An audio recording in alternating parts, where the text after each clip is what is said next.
Kalau terjadi perang dunia ketiga, nuklir, kita yang tidak terlibat saja pasti kena. Ancaman perang dunia ketiga itu bukan lagi teori konspirasi.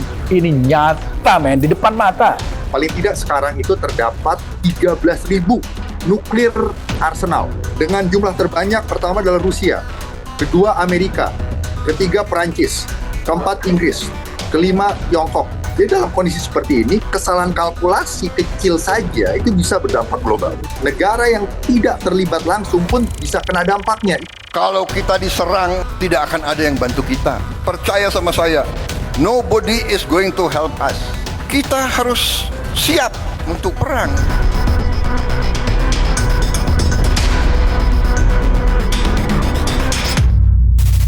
Harus siap perang. Ini kalimat singkat yang harus digarisbawahi dan kita kasih bold. Kenapa? Karena yang ngomong bukan pengamat kaleng-kaleng. Ini yang ngomong presiden kita, Pak Prabowo. Sekarang ancaman perang dunia ketiga itu bukan lagi teori konspirasi. Ini nyata, men, di depan mata. Apa lu sudah punya bekal yang cukup kalau matahari tiba-tiba ketutup debu efek nuklir selama puluhan tahun? Kita cek now.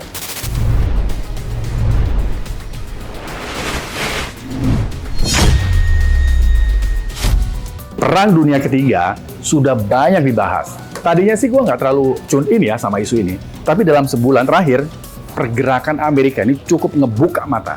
Lihat deh, gimana Trump dengan gampangnya mengintervensi persoalan di Venezuela. Berangkat pakai narko, terorisme isu, terus langsung nangkep Presiden Venezuela Nicolas Maduro sama istrinya. Belum lagi soal Greenland, men. Donald Trump ini pengen banget Greenland tuh berada di bawah kontrol Amerika. Dengan alasan keamanan nasional dan posisi strategis di kawasan Arktik terhadap Rusia dan juga Cina. Belum lagi rencana Amerika nih yang mau menyerang Iran, meski akhirnya nggak jadi. Nah, ini good news nih buat kita semua. Tapi dari rentetan kejadian tadi, ini relate banget sama apa yang disampaikan sama Pak Prabowo Senin kemarin.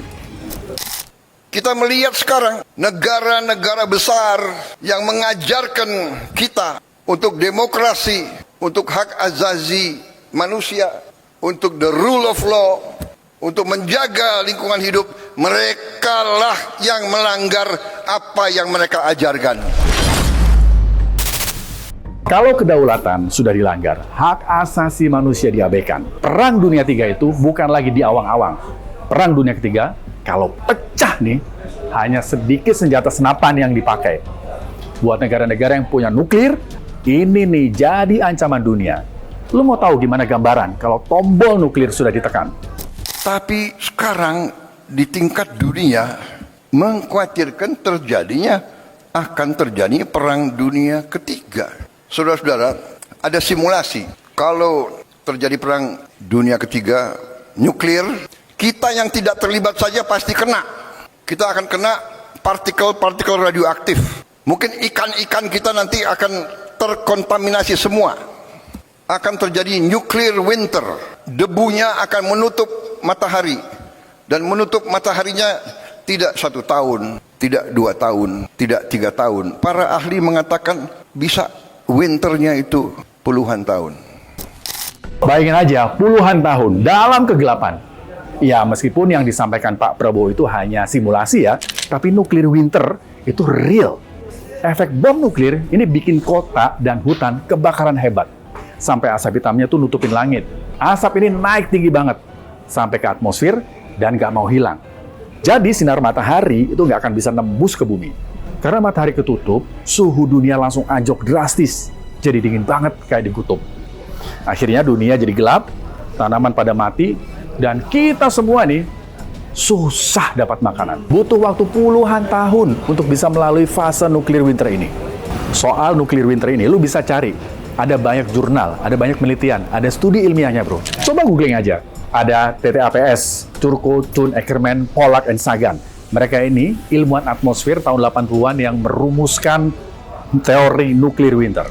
Ada juga penelitian Alan Robock dan yang terbaru jurnal Nature Food tahun 2022 yang menyebut produksi pertanian dunia itu turun drastis 90%. Para ilmuwan ini sepakat kalau dampak paling ngeri itu bukan cuma ledakan nuklirnya aja, tapi masa kegelapan berkepanjangan yang bakal bikin miliaran orang kelaparan karena rantai makanan dunia terputus total.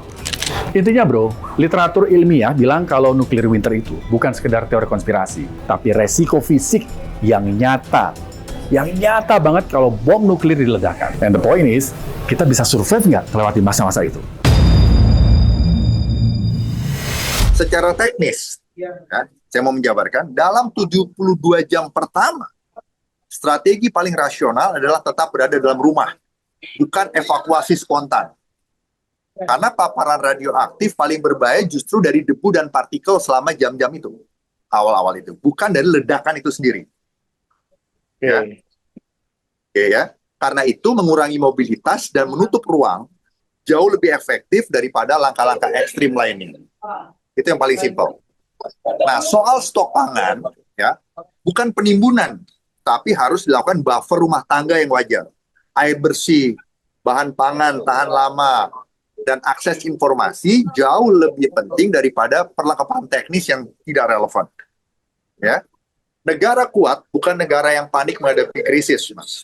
Tetapi yang rakyatnya tahu apa yang harus dan tidak harus dilakukan di dalam kondisi seperti ini.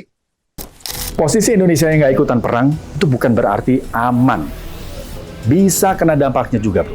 Jadi jangan anggap kalau kita non-blok nih, kita aman dari perang.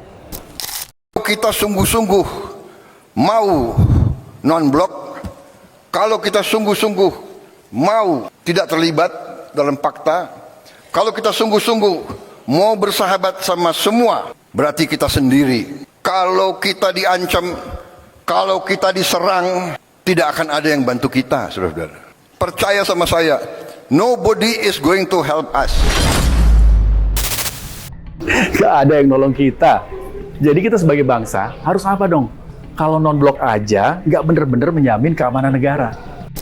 Karena kita tidak mau perang, kita harus siap untuk perang. Kita tidak niat mengancam siapa, tapi selalu mereka ganggu kita.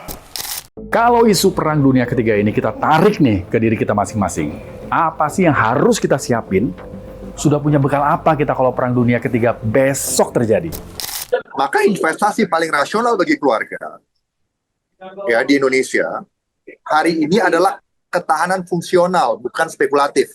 Prioritasnya misalnya, 1, cadangan pangan dan air dalam skala wajar. Ya. Yang kedua, kemandirian energi skala mikro. Solar panel rumah, baterai cadangan. Ya. Yang ketiga, aset yang mempunyai nilai ya seperti emas itu boleh tentunya. Tapi itu tidak bisa menjadi substitusi untuk ketahanan hidup. Nggak ada artinya punya 1000 kilo emas, tetapi tidak ada yang lain tadi untuk survival. Nah, jadi saat krisis yang menentukan bukan nilai portfolio, tapi apakah rumah Anda, rumah kita ini tetap menyala dan keluarga kita tetap tenang gitu. Pada saat dunia sedang berperang. Tapi ada satu hal yang paling krusial nih. Sebelum bangsa kita dipaksa untuk ngadepin perang dunia 3, pemerintah dan kita nih wajib banget perang melawan korupsi. Jujur aja, koruptor-koruptor inilah yang bikin Indonesia nggak bakal bisa mandiri buat ngadepin ancaman global. Gimana mau punya stok pangan yang aman atau senjata yang canggih, kalau duit rakyatnya aja dirampok?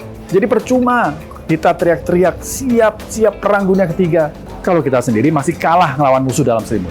Kita harus bersih-bersih rumah sendiri dulu, baru kita bisa berdiri tegak dan nggak diremehin sama dunia. Saya Rizky Hasan, tetap kritis, tetap waras, merdeka.